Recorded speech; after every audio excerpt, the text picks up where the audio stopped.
5 legislative days left before the Affordable Care Act tax credits expire. And we have yet to see a Republican plan to prevent tens of millions of Americans from experiencing dramatically increased premiums, copays, and deductibles. We know that premium increases, in some cases, will be $1,000 or $2,000 per month. This is going to make health care unaffordable for millions of working class Americans, middle class Americans, and everyday Americans. And yet Republicans are continuing to bury their heads in the sand, completely and totally uninterested in finding common ground to make life better for the American people, in this instance, by extending the Affordable Care Act tax credits. House Democrats remain ready, willing, and able to sit down with our Republican colleagues anytime, any place, and anywhere in order to enact a bipartisan agreement that protects the health care of tens of millions of Americans, to fix our broken health care system, and to deal with the Republican health care crisis decisively, which is crushing the American people. But Republicans continue to pursue a my way or the highway approach, which has gotten them nowhere this year, and it's consistently hurt the American people. All across the country, we are seeing Republican extremism being rejected. Most recently, in the city of Miami, a city that is more than 70% Latino, in a county, Miami-Dade, that Donald Trump just won in 2024. And a year later, a Democrat was elected as mayor of Miami for the first time in nearly 3 decades, by 20 points. And yet Republicans continue to ignore the reality that is unfolding all across the country. The American people are rejecting your extremism and embracing our focus on driving down the high cost of living, dealing with the affordability crisis, which is real, it's not a hoax, and fixing our broken health care system. And at this point, all we need are 4 Republicans in the House. There are 220 of you. All we need are 4 Republicans to partner with us. Let's find a path forward, and we can extend the Affordable Care Act tax credits. Questions? Leader Jeffries. Mr. Leader. Good morning, thank you. Democrats obviously pushed for the extension of these subsidies during the shutdown. You had the group of Democrats in the Senate who said, give us a vote on health care, we'll reopen the government. Still no solution. Were all of those tactics worked? Donald Trump and Republicans control the House, the Senate, and the presidency. They made the decision to shut the government down because they rather shut the government down than extend the Affordable Care Act tax credits. That's not simply my perspective. That's the perspective of the American people, who consistently have held Republicans responsible correctly for the government shutdown. So that's not a question for me to answer. That's a question for Republicans to answer. But you don't have a resolution. Why did they shut the government down? We've raised the issue of the Affordable Care Act tax credits, and by the way, the overwhelming majority of the American people are with us. That's not just Democrats and independents. Overwhelmingly, that's a majority of Republicans who believe that the Affordable Care Act tax credits should be extended. 5 legislative days left before tens of millions of people experience dramatically increased health care premiums. Why have we still not seen a plan from Mike Johnson? He's been promising a health care plan for months. It's missing because their plan is to rip health care away from the American people. Leader Jeffries. There's talk of allowing a floor vote on this Fitzpatrick-Swazi Golden plan. Does that potentially give you guys an opening to get this done this year? Is there any hope here from that? We're all hands on deck to extend the Affordable Care Act tax credits, but Mike Johnson hasn't reached out to us. as Democrats to have a conversation about finding a path forward, which suggests to me that Mike Johnson is not serious about protecting the health care of the American people. The Indiana Senate stopped President Donald Trump's redistricting push in the state. Given that development, are Democrats still full speed ahead on redistricting, or should you guys consider a more reserved approach right now? Donald Trump launched this unprecedented effort to gerrymander congressional maps all across the country as part of his scheme to rig the midterm elections. There were many skeptics and critics out there who argued that our efforts to take back the House was doomed because of some master plan that Donald Trump concocted that apparently as Democrats we were just supposed to unilaterally disarm, roll over and play dead, and allow Republicans to steal the midterm elections. We said from the very beginning, that ain't happening. And now it's obvious to everyone. Beginning, of course, with the dramatic actions taken initially by Texas Democrats to use every tool available to them to either block the Texas scheme to rip 5 seats away from us, or elevate the issue so that the American people know across the country what Republicans are up to. And beginning in California, we have responded decisively. And the reality of the situation is that Republicans may have started this redistricting battle. We, as Democrats, plan to finish it. Thank you, Mr. Leader. The Trump administration earlier this week announced the settlement with some Republican-controlled states to effectively end the SAVE program, the repayment program that President Biden created during his administration. It will affect up to 7 million borrowers. You've been very critical of Republicans, saying that they're exacerbating the affordability crisis as you see it. Do you see the end of this program and what the Education Department is doing by announcing this proposed settlement as potentially hurting even more Americans who could be forced into less generous, programs, have more trouble paying their student loans back? How do you see student loan debt within the context of the affordability crisis? Well, the Trump administration has launched an all-out assault on public education in America. They have destroyed the Department of Education in real time. And they're going after hardworking American students, including college students, who are just simply trying to experience the American dream. An American dream that is increasingly out of reach for far too many hardworking American taxpayers. And the American people know it. And the American people also know that Donald Trump's administration and Republican policies have been a complete and total disaster. That's why this guy is at like 36% in approval. They're losing elections all across the country, literally in deep red parts of the country, including most recently in Miami and in Georgia, where the Republicans lost a special election for a state house seat that Donald Trump had just won by more than 12 points. And so, from our vantage point, listen, we want to work with anyone to find the common ground to actually solve the problems that the American people want us to solve. And that's lowering the high cost of living and fixing our broken health care system while cleaning up corruption at the same period of time. And the assault on all of the things that have been done, including trying to ease the debt burden that students across this country have confronted, is irresponsible. And is further evidence of the fact that Republicans never intended to keep their promise to lower costs on day one, because they haven't done a damn thing to make that happen. Leader Jeffries. Hold on. Mr. Leader. Who's speaking? Mr. Leader, can I just ask, yesterday you voted present on this effort on the motion to table the impeachment resolution against President Trump. A number of your Democratic colleagues did as well. Do you think that the president has committed impeachable offenses? We issued a statement on that motion to table, and that statement speaks for itself. Thanks. Leader Jeffries, thank you very much. Eric Christie with The Independent.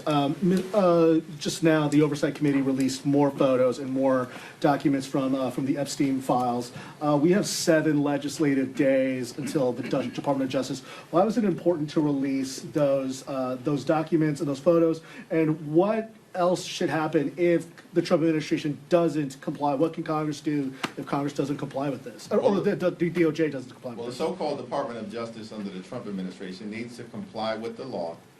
And we as Democrats, led by Robert Garcia, the top Democrat on the Oversight Committee, are going to continue to make sure that we're holding this administration accountable. These people who are part of the Trump administration, including Donald Trump and J.D. Vance himself, all said for years that they wanted to release the Epstein files. Then they come into office and do the exact opposite. Obstruct and obfuscate, hide stuff from the American people. All we want is full transparency so that the American people can get the truth, the whole truth, and nothing but the truth. That's what the Epstein survivors deserve and have demanded. And we're going to make sure that the Department of Justice complies. Thanks, Leader Jeffries. You say that at least 4 Republicans are needed to cross the aisle to get health care done. Well, there are nearly a dozen Republicans who have signed on to the discharge petition for both the Fitzpatrick bill and for the Gottheimer bill. Why not endorse one of them or both of them and encourage your members to sign on as well to get the ball rolling in that respect? We're actively reviewing those 2 discharge petitions, and we'll have more to say about it early next week. But what is clear, time is running out. Where were these Republican ideas over the last several months? You know what? They were so busy shutting the government down. Donald Trump's busy playing golf. They could find $40 billion to bail out their right-wing dictator friend in Argentina. They're pardoning people like George Santos and Rudolph Giuliani. And they're running around trying to promote their one big ugly bill, which enacted the largest cut to Medicaid in American history. That's what got the ball rolling on the Republican health care crisis. And as a result, hospitals, nursing homes, and community-based health centers are closing all across the country, including in rural America. They ripped food assistance out of the mouths of hungry children, veterans, and seniors, and they did all of that with great urgency so they could reward their billionaire donors with massive tax breaks. And they made those tax breaks permanent. And now at the 11th hour, they're scrambling. It still remains the case that the most direct path forward is a straightforward extension of the Affordable Care Act tax credits. And there's one discharge petition that does that. And it has 214 signatures. And all we need are 4 Republicans to join us. Just to follow up on that, though, I understand that your ideal path is a clean extension, but Republicans have made clear that they will not go for a clean extension. So would you be willing to settle for something that's not a clean extension in the name of saving these subsidies? We're going to evaluate every single good faith proposal, but it has to meaningfully provide certainty to the American people who are at risk of having their health care ripped away from them. These Republicans made those massive tax breaks for their billionaire donors permanent. And we've said from the very beginning, we just want to make sure that everyday Americans, middle-class Americans, working-class Americans, have a similar level of certainty. That's not too much to ask for in the wealthiest country in the history of the world.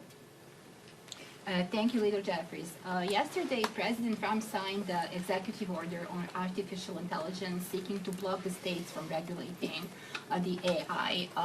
Specifically, and I want to ask you about specifics in this EO, it directs DOJ to create a litigation task force and challenge any state that they view doesn't comply with whatever the national standard is.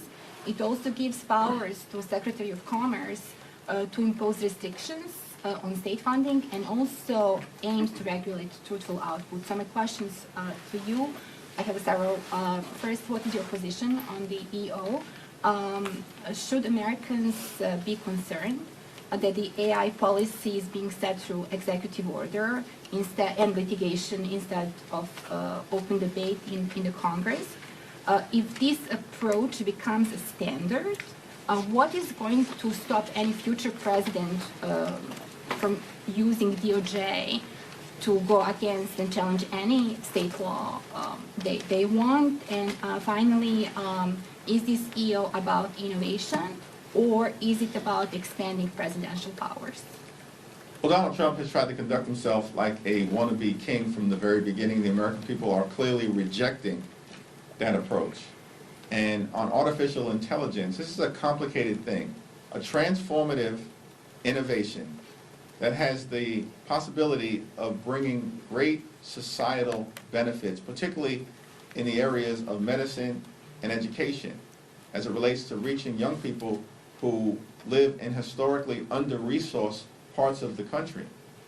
But at the same period of time, it's our view that this transformative technology in the hands of bad actors presents risks of creating societal harm. And this is why a thoughtful approach is needed. Not a my way or the highway executive order. In our view, related to Donald Trump's most recent action connected to artificial intelligence, is that he doesn't have the authority to do it. And ultimately, it's going to get struck down in court. Thank you, Mr. Leader. Some members of your party are calling for the abolition of ICE following the administration's very aggressive crackdown on illegal immigration. Is that a viewpoint that you believe has a place in your party right now as Democrats strive to take back power after the midterms? Who exactly has made that? Congresswoman Alexandra Ocasio-Cortez has, Congresswoman Delia Ramirez has, also Patty Garcia, who is running to replace Chuy Garcia, Graham Plattner as well. They have said that this should not exist and it should cease. Yeah, I haven't had a conversation with any of those individuals about their perspective. What we do know is that the American people believe that Donald Trump's deportation efforts have been completely and totally out of control, unacceptable, and un-American. That's the reality of what Donald Trump has unleashed on law-abiding immigrant communities all across America. And the American people are rejecting it, which is why Donald Trump is also underwater in terms of public approval on immigration. Now, we believe, as Democrats broadly, that we need a strong and a secure border consistent with our history and experience as a nation anchored in the rule of law. Donald Trump doesn't believe in the rule of law, and neither do his sycophants who serve in Congress. We fail to understand that we're a separate and co-equal branch of government, not a wholly owned subsidiary of the Trump cartel, because that's how they behave. So we believe in the rule of law, and part of that is a strong border. But at the same period of time, we're a nation of immigrants. And so we're going to continue to defend dreamers, defend farm workers, defend farm country, defend law-abiding immigrant families and communities across the country who are part of the ingredient of American exceptionalism. That's our position. And we do have a broken immigration system. Everybody thoughtful who's taken a look at it understands that. But the way to solve it is not a my way or the highway approach, and it certainly is not the Trump deportation machine. He promised that he was going to target violent felons. No one would have any issues with that. He's not deporting violent felons. He's deporting law-abiding immigrants, veterans who served this country, children who are actually American citizens, grandmothers and grandfathers, gardeners, and communities across the country are rejecting it. Mr. Leader, as sort of a follow-up to that question, today Congressman Abe Hamadeh is inviting families who've had family members killed by undocumented immigrants to the Capitol. Who is that? Abe Hamadeh of Arizona.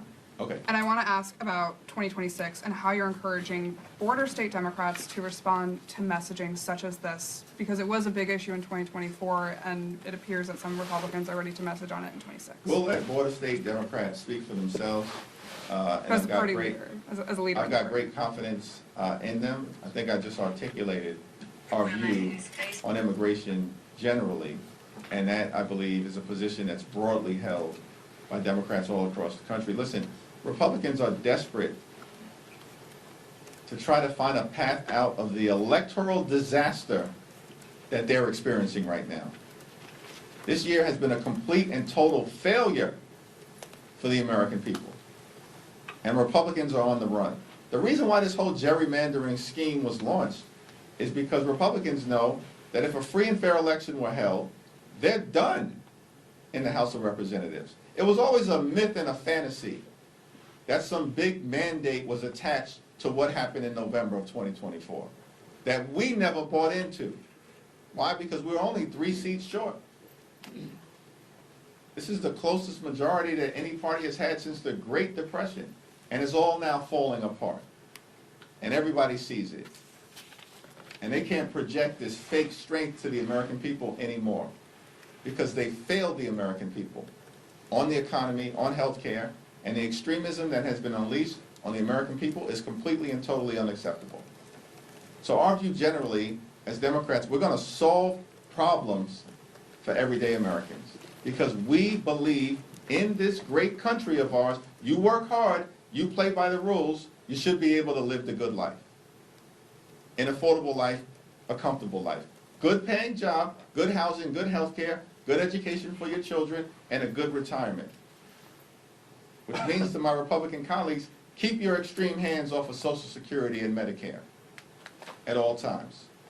And far too many people in this country, wealthiest country in the history of the world, are struggling to live paycheck to paycheck because there is an affordability crisis. It's not a scam, it's not a hoax, it's a crisis. And Democrats are committed to doing something about it. Republicans continue to bury their heads in the sand. Thank you. Thank you.